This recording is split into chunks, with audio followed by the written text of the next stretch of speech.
नमस्कार, स्वागत है आप सभी का खबर उत्तराखंड में और मैं हूं आपके साथ ज्योति। चलिए शुरुआत करते हैं खबरों की। सीएम धामी के निर्देश पर प्रशासन और आबकारी विभाग की टीम को पूरे प्रदेश में 100 से ज्यादा अधिक यानी शराब की दुकानों पर छापेमारी अभियान चला रही है। लंबे समय से सीएम धामी को प्रदेश में शराब की दुकानों पर ओवर रेटिंग और प्रदेश के कई क्षेत्रों में शराब की तस्करी की शिकायतें मिल रही हैं, जिस पर सीएम धामी ने प्रशासन और आबकारी विभाग को अभियान चलाते हुए इस पर अंकुश लगाने के निर्देश दिए थे।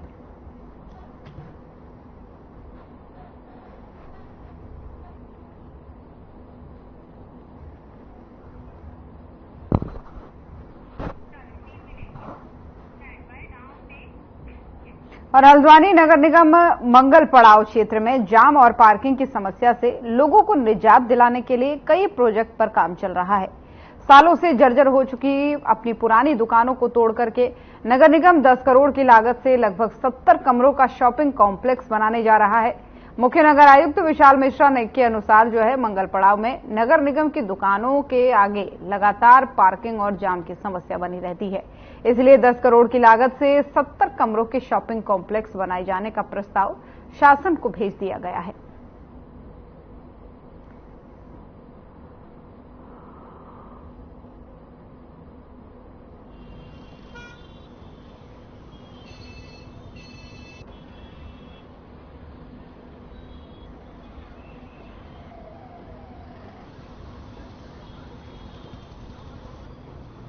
ये मंगल पड़ाव में जो वर्तमान दुकानें हैं उनके स्थान पर एक नया शॉपिंग कॉम्प्लेक्स प्रस्तावित है, जिसकी अनुमानित लागत लगभग 10 करोड़ है और इसमें 70 से भी ज्यादा दुकानें बनाई जाएंगी और इसमें पार्किंग की सुविधा भी रहेगी। इसका प्रस्ताव शासन प्रेषित कर दिया गया है। स्पेशल असिस्टेंस स्कीम में और यूआईडीएफ में जिस भी मद से हमें पैसा प्राप्त होगा उस मद से हम इसका निर्माण कर जल्द से जल्द प्रारंभ कराएंगे।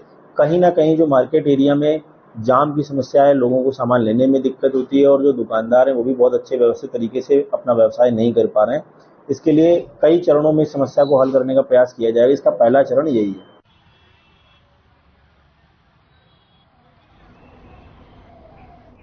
हल्द्वानी के कमलुआ गांजा क्षेत्र के त्रिमूर्ति चौराहे के पास से कंक्रीट प्लांट बनाए जाने के विरोध में क्षेत्र के ग्रामीणों ने उप जिलाधिकारी कार्यालय में जोरदार प्रदर्शन किया है।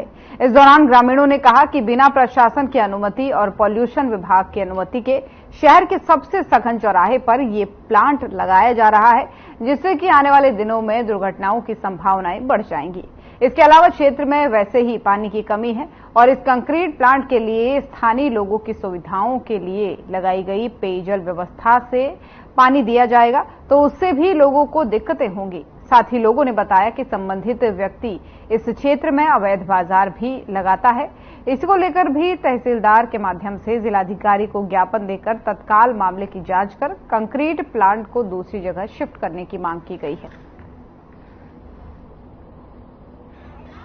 त्रिमूर्ति चौराहे के पास है। अभी कुछ ग्रामीण वहां के आए थे और ज्ञापन भी दिया है। इसमें उनका ये कहना है कि अनुमति इसकी नहीं है, तो इसकी जांच जिला थाना अधिकारी के माध्यम से की जाएगी और जो इसमें बिना अनुमति के निर्माण किया जा रहा है इसके संबंध में प्राधिकरण से भी जांच का अनुरोध किया जाएगा। देखिए, जहाँ पे बाजार लगने का मामला अभी संज्ञान में आया है, तो जो भी इसमें अथॉरिटी है जो जहाँ से इन्होंने अनुमति ली है या नहीं ली है, तो इसकी जांच अवश्य करवा दी है।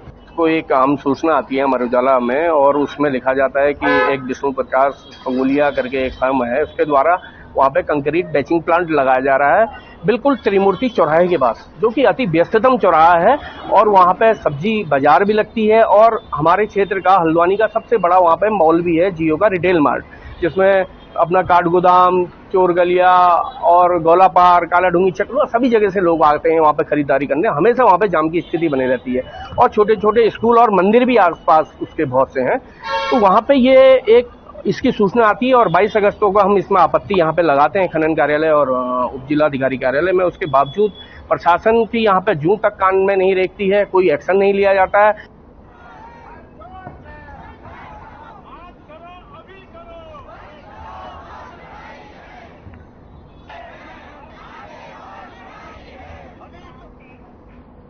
और ऋषिकेश में पत्रकार योगेश डिमरी पर हुए हमले को लेकर पौड़ी में युवा पत्रकार संगठन ने जिलाधिकारी के माध्यम से राज्यपाल को ज्ञापन सौंपा है।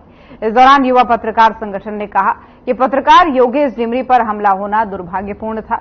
उन्होंने कहा कि शराब माफियाओं के खिलाफ लंबे समय से हुए खबरें दिखाई दे रही थी, जिसके चलते उन पर यह हमला हुआ है। उन्होंने राज्यपाल से मांग की है कि इसमें दोषियों को, पुलिसकर्मियों और शराब माफियाओं पर तत्काल कठोर कार्रवाई की जाए। वहीं युवा पत्रकार प्रदीप नेगी ने बताया कि बीजेपी सरकार में लगातार पत्रकारों पर हमले में इजाफा हुआ है। जिस तरीके से दिन दहाड़े पत्रकार पर जानलेवा हमला हुआ है, उसमें पुलिस की मिलीभगत भी नजर आ रही है। तत्काल इस मामले पर दोषियों पर कठोर कार्रवाई नहीं हुई तो इसके खिलाफ युवा पत्रकार संगठन उग्र आंदोलन करेगा।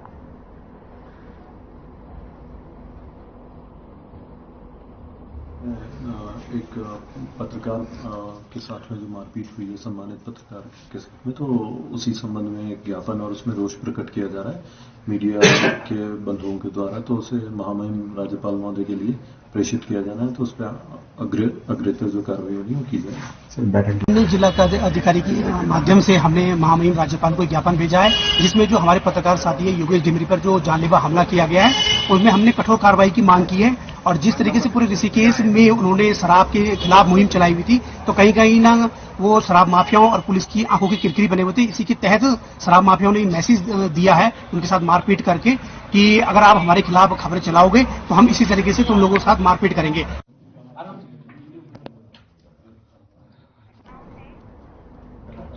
और शहर में लगातार हो रहे कम वोल्टेज की समस्या को लेकर नगर के पूर्व चेयरमैन गुरजीत सिंह गित्ते के नेतृत्व में सभी बोर्ड मेंबर एकत्र होकर विद्युत विभाग के अधिशासी अभियंता कार्यालय पहुंचे, जहां उन्होंने अभियंता का घेराव करते हुए शहर में हो रही बिजली संबंधित समस्याओं के बारे में बताया और जल्द ही समस्याओं का समाधान किए जाने की मांग भी की। शिकायतकर्ताओं के मुताबिक दिन प्रतिदिन लो वोल्टेज की समस्या बढ़ती जा रही है। वहां पर रहने वाले लोगों की मांग है कि बिजली विभाग की तरफ से अतिरिक्त ट्रांसफार्मर लगाए जाएं, जिससे कि लो वोल्टेज की समस्या का समाधान हो सके। इस दौरान सभी समस्याओं को सुनते हुए अधिशासी अभियंता ने समस्याओं का समाधान जल्द ही कराने की बात कही।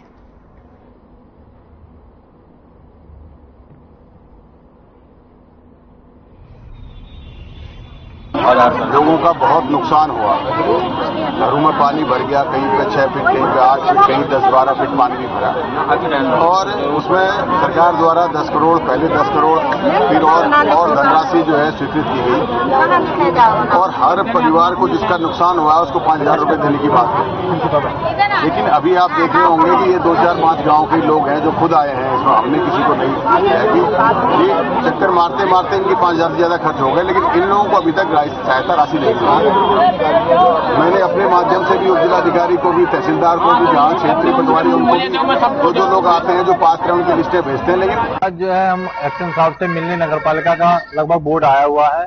हमारी शहर की समस्या है, एक तो लो वोल्टेज की समस्या है बहुत पुरानी, और जगह जगह हमारी केबलें लटक रही हैं, उसकी समस्या, खंभों की समस्या है, और जो हमारा ग्रामीण क्षेत्र शहर में जुड़ा है उसकी लाइट जोड़ने का भी एक बहुत बड़ी समस्या है कि जब शहरी क्षेत्र में वो क्षेत्र, ग्रामीण क्षेत्र जुड़ चुका है, नगर पालिका के अंदर है, तो उसको भी वही लाभ मिलना चाहिए जो शहर के लोगों को, नागरिकों को मिलता है। तो इस मांग को लेकर हम पहले भी एक्शन साहब से मिल चुके हैं और एक्शन साहब ने इस बार हमें पूरा आश्वासन दिया कि 1 महीने के अंदर नगर पालिका क्षेत्र में लो वोल्टेज की समस्या को हम खत्म कर देंगे। होने का मेन कारण यह है कि और अल्मोड़ा के विकासखंड सल्ट के तहसील मुख्यालय में एसडीएम संजय कुमार ने शहीद दिवस कार्यक्रम की तैयारियों को लेकर के बिजली, जल संस्थान, ग्राम विकास, लोक निर्माण विभाग और राजस्व विभाग सहित क्षेत्र जनप्रतिनिधि और राजनीतिक दलों के पदाधिकारियों के साथ बैठक की। वहीं एसडीएम संजय कुमार ने बताया कि 5 सितंबर को शहीद दिवस कार्यक्रम हर साल मनाया जाता है, जिसे लेकर सभी विभागों के साथ समन्वय बैठक की, जिसमें पेयजल सुरक्षा व्यवस्था, शहीद स्थल में साफ सफाई के निर्देश दिए गए। सल्ट में जो है शहीद दिवस होता है प्रतिवर्ष 5 सितंबर को, तो यहाँ पे हम लोगों ने आज सभी डिपार्टमेंट्स के साथ इसके समन्वय बैठक करी है, जिसमें जो है सुरक्षा एवं शांति व्यवस्था, पेयजल, विद्युत आपूर्ति एवं शहीद स्थल की साफ सफाई के संबंध में और पीडब्ल्यूडी को सड़क की साफ सफाई के संबंध में निश्चित भी किया है। एवं जो हमारे शहीद स्थल है वहाँ पे हम लोगों ने जो है अभी जो मूर्तियां हैं उनकी रंगाई पुताई और उसके संबंध में के साथ सल्ट उनके कार्यालय में मीटिंग करी, जिसमें सभी विभाग के अधिकारी, पीडब्ल्यूडी, जल संस्थान, और पटवारी लोग, तहसीलदार साहब सारे मौजूद थे। जो 5 नंबर को यहाँ शहीद दिवस मनाया जाता है, इसके बारे में चर्चा करी और साथ में उसका निरीक्षण भी किया कि वहाँ जो कार्य अभी हो रहे थे वहाँ पर सफाई वगैरह कार्य चल रहे थे। बाकी एसडीएम साहब का कहना है कि यहाँ जो कार्य हमेशा की तरह होता है वैसे होगा। इस बार सरकार ने इसको राजकीय मेला भी घोषित किया है। इस बार जो है राजकीय मेले के तौर पर ये शहीद दिवस को मनाया जाएगा। बाकी एसडीएम साहब ने अपनी तैयारी पूरी कर ली। और प्रदेश के अधिकांश हिस्सों सहित राजधानी देहरादून में बीते 2 दिनों से देर शाम शुरू हो रही भारी बारिश का कहर इस कदर देखने को मिल रहा है कि जनजीवन एक बार फिर से अस्त व्यस्त होने लगा है। भारी बारिश से जगह जगह जलभराव की समस्या भी उत्पन्न होने लगी है। राजधानी देहरादून में देर शाम शुरू हुई भारी बारिश के चलते स्थानीय लोगों के आवासीय घरों में पानी घुसने से अफरा तफरी का माहौल पैदा हो गया।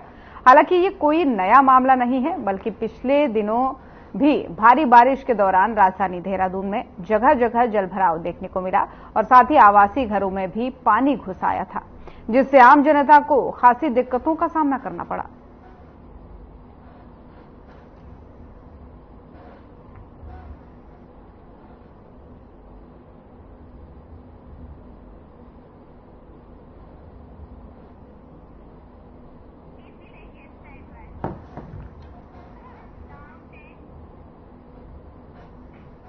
और जिला विकास प्राधिकरण की ओर से सातताल में अवैध रूप से बनाई गई दुकानों को बुलडोजर चलाकर तोड़ दिया गया। दुकानों को तोड़ता देख व्यापारी प्राधिकरण और प्रशासन के खिलाफ भड़क गए और लोगों ने सरकार के खिलाफ नारेबाजी करना शुरू कर दिया। साथ ही आपको बता दें कि बिना सूचना दिए गए दुकान हटाने का आरोप लगाते हुए कड़ा विरोध जताया गया। लोगों का विरोध देख पुलिस ने लोगों को बड़ी मुश्किल से शांत कराया। वहीं व्यापारियों ने कहा कि प्राधिकरण की ओर से सातताल में जो पक्की दुकानें बनाई गई हैं वो सीमित लोगों को आवंटित की गई है। उन्होंने कहा कि प्राधिकरण को सभी व्यापारियों को दुकानें आवंटित करनी चाहिए ताकि लोगों को बेरोजगार न होना पड़े। वहीं प्राधिकरण की कार्रवाई के चलते भारी पुलिस फोर्स तैनात रही। प्राधिकरण के सहायक अभियंता शिवम धीमान ने बताया मामले में कि सातताल में अतिक्रमण से बनाई गई दुकानों को हटाया गया है और दुकानदारों को अतिक्रमण हटाने के लिए समय दिया गया था।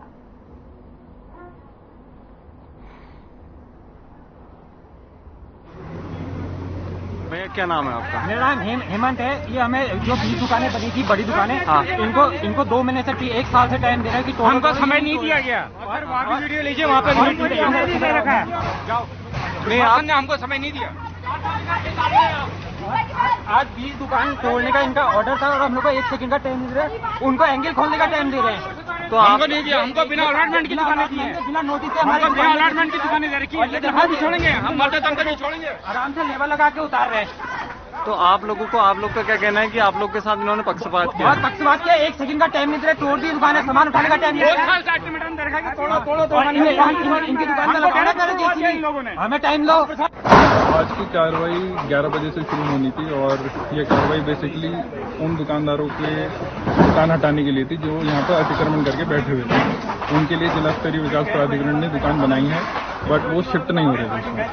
तो उसके लिए नोटिस भी चस्पा किया गया था कि 2 तारीख को 11 बजे से अतिक्रमण हटाने का कार्रवाई की जाएगी। व्यापारियों ने विरोध भी किया है। उनका ये कहना था कि प्राधिकरण की ओर से उन्हें समय नहीं दिया गया, इसके चलते उनमें काफी नाराजगी थी और वो जेसीबी के आगे भी आए। देखिए, समय तो पूरा दिया गया है, उसके लिए नोटिस भी जारी किया गया था, इनको पहले से बता दिया गया था, बट उसके बावजूद भी शिफ्ट नहीं कर रहे। जो हटाई जा रही है उनको कहाँ व्यवस्था की जा रही है? उनके लिए पीछे ही दुकान बनी है। कितनी दुकानें?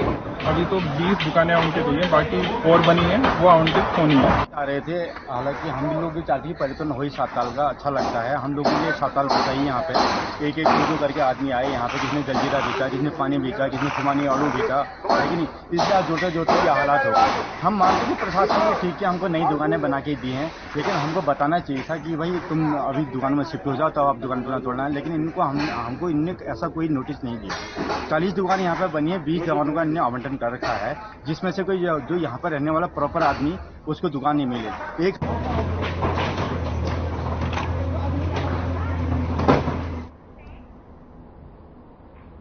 और मंगला कोतवाली क्षेत्र के बाहर किला में बीते रोज पूर्व सभासद का संदिग्ध परिस्थितियों में शव मिलने से हड़कंप मच गया। आपको बता दें कि मृतक के पुत्र ने बताया कि उसके पिता रविवार से लापता थे और अंतिम समय में उन्हें बराबर के मकान में बैठे देखा गया था, पर कई बार उन्हें फोन करने के बाद भी फोन नहीं उठाया। जब तो सुबह कुछ शक होने पर उन्हें पास के मकान की छत पर जाकर देखा तो उनका शव वहीं पड़ा हुआ मिला। फिलहाल पुलिस मामले की जांच में जुटी है।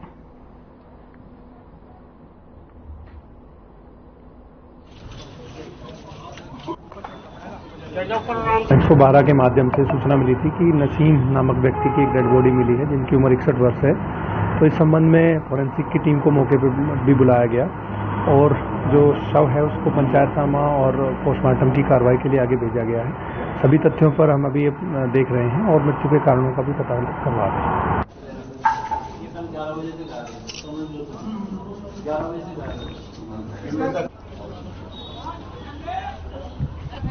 और पौड़ी जिले के लैंसडाउन विधानसभा के रिखणी खाल क्षेत्र में गुलदार सक्रिय है। पुलिस और वन विभाग की संयुक्त रूप से टीम बनाकर के देवियों खाल, गुठेरता, डाबरी बिल्ली और डाब खाल और रिखणी खाल बाजार में देर रात तक गश्त की जा रही है। टीम के गुलदार से बचने के लिए एहतियात बरतने की सलाह टीम दे रही है लगातार, और साथ ही ग्रामीणों से देर रात तक अनावश्यक रूप से ऐसे क्षेत्र में आवाजाही न करने को भी कहा जा रहा है।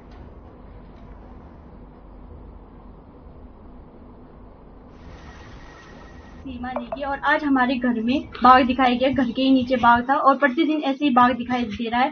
जिस दिन से हमारे गांव में एक घटना हुई है उस दिन से प्रतिदिन हमारे गांव में बाघ दिखाई दे रहा है और हमारा स्कूल जाना भी मुश्किल हो रखा है।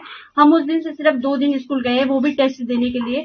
फिर रास्ते में भी स्कूल की एक लड़की को बाघ ने पकड़ लिया था। अभी सुबह 7 बजे मेरे ठीक ये बाथरूम है, बाथरूम के सामने ही से मैं बाथरूम से होके आ रहा था तो पीछे से एकदम से नीचे की ओर गिरा और मैं जबकि अपने वन विभाग के साथियों को बोला तो तब वो लोग आए। सामने से उन्होंने देखा पर लेकिन उनके पास कोई हथियार नहीं है और ना ही उनके पास शूट करने का कोई आदेश है। और सामने से देखते रहे और देखते देखते ही वो मतलब 1 घंटे तक वो देखते रहे। पर लेकिन मैं जबकि SDO साहब को मैं उसी समय फ़ोन किया कि भाई मेरे घर के आगे से ये गया है और उन्होंने कोई अभी तक शूटर का यहाँ कोई नाम नहीं है ना। मेरा नाम साहिल नेगी है। 19 तारीख को जो हमारे घर में जो घटना हुई थी उस दिन से हमारे घर में बिल्कुल ही डर का माहौल है। हमारे घर गांव सब जगह डर का ही माहौल है और यहाँ जहाँ देखो वहीं बाघ दिखाई दे रहे हैं। पता नहीं एक है कि कितने बाघ हैं, यहाँ बहुत सारे हैं। आज सुबह ही हमारे घर के नीचे दोबारा बाघ दिखाई दिया था और कल शाम को भी दिखाई दिया, कल सुबह भी दिखाई दिया। मतलब 24 घंटे बाघ ही बाघ नजर आते हैं। और हमारे यहाँ गांव वाले स्कूल भी जा पा रहे, छोटी छोटी लड़कियां हैं, छोटे छोटे बच्चे हैं यहाँ जो कि मतलब प्राइमरी स्कूल के हैं, वो स्कूल नहीं जा पा रहे। उस जिस दिन घटना हुई उसके बाद से स्कूल नहीं जा रहे हैं। हमारे घर पड़े गाँव में बाघ आने से कभी छतम आए कभी घर पर ही आ जाए। हमारे बच्चों कल का जाने स्कूल कुछ न कुछ तो करो। हमारे बच्चे देखो तो बहन नहीं आ सकते ना हम जा सकते, कुछ न कुछ तो करो।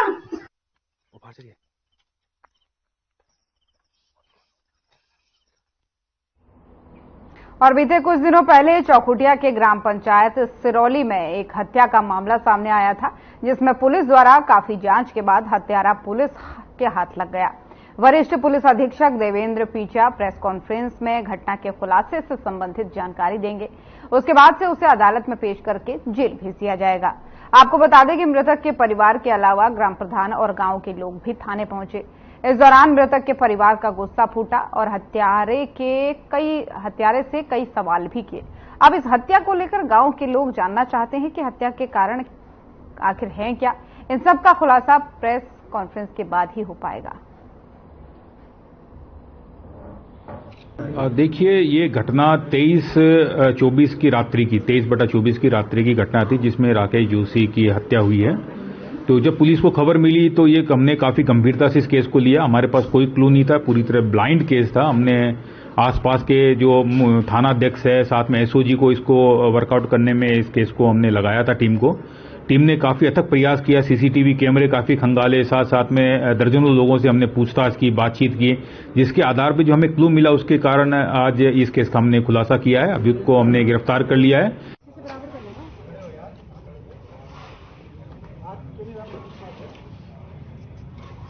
गोलीकांड की बरसी पर सीएम धामी ने शहीदों को श्रद्धांजलि अर्पित की है।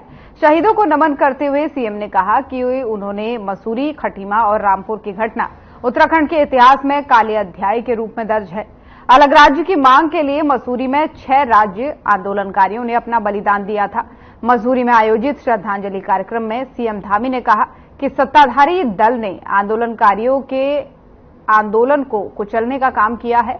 वहीं सीएम ने कहा कि शहीदों के सपनों को पूरा करने के लिए सरकार निरंतर कार्य कर रही है। सीएम ने साथ ही ये भी कहा कि आज उत्तराखंड देश के कई राज्यों में अग्रणी राज्य बना है। सीएम ने कहा कि नकल माफियाओं पर सरकार ने शिकंजा कसा, युवाओं के भविष्य के साथ ही खिलवाड़ नहीं वो होने देंगे। 100 से भी ज्यादा नकल माफियाओं को जेल भेजने का काम सरकार ने किया है और सख्त नकल कानून सरकार लाई है। संपत्ति जब्त करने का भी प्रावधान किया गया है।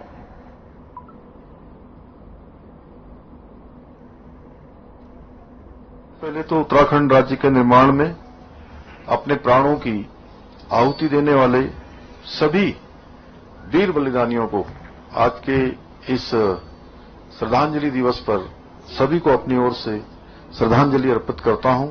उन सबको नमन करता हूं कि जिनके कारण से हम सबको उत्तराखंड राज्य प्राप्त हुआ।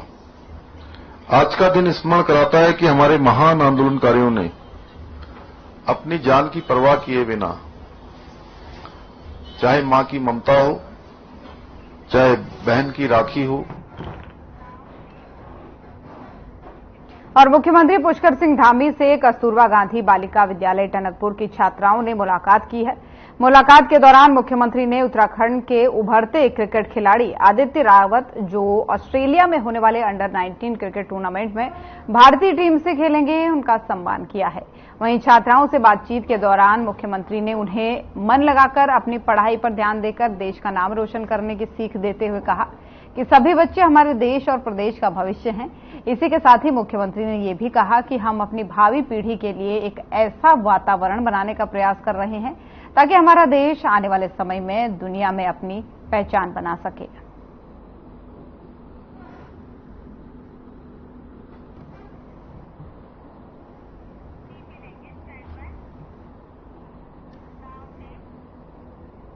और उत्तराखंड में बढ़ रहे आपराधिक मामले पुलिस प्रशासन के लिए चुनौती बनते जा रहे हैं। आए दिन नए नए मामले सामने आ रहे हैं, जिस पर सीएम धामी ने नाराजगी भी जताई है। मुख्यमंत्री पुष्कर सिंह धामी ने शासन के उच्चाधिकारियों और वीडियो कॉन्फ्रेंसिंग के जरिए पुलिस महानिदेशक, आयुक्तों समेत अधिकारियों के साथ कानून व्यवस्था को लेकर समीक्षा बैठक की है। बैठक के दौरान सीएम ने प्रदेश में कानून व्यवस्था को बेहतर बनाने और अपराधों पर लगाम लगाने के सख्त निर्देश दिए हैं।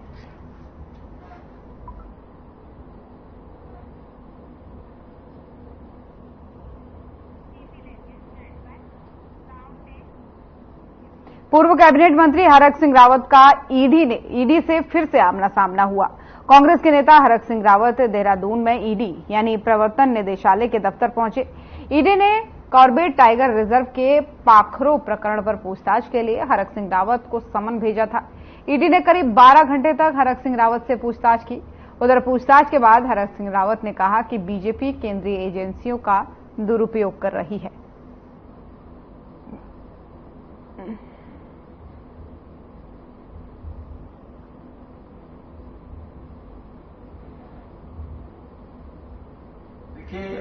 ईडी ने लोकसभा चुनाव से पहले मुझे, जब ईडी ने 7 फरवरी को हमारे घर पे छापा डाला था, तो मुझे 29 तारीख को बुलाया था। मैंने 2 महीने का समय लिया था, तो ईडी ने 4 मार्च को फिर बुलाया था।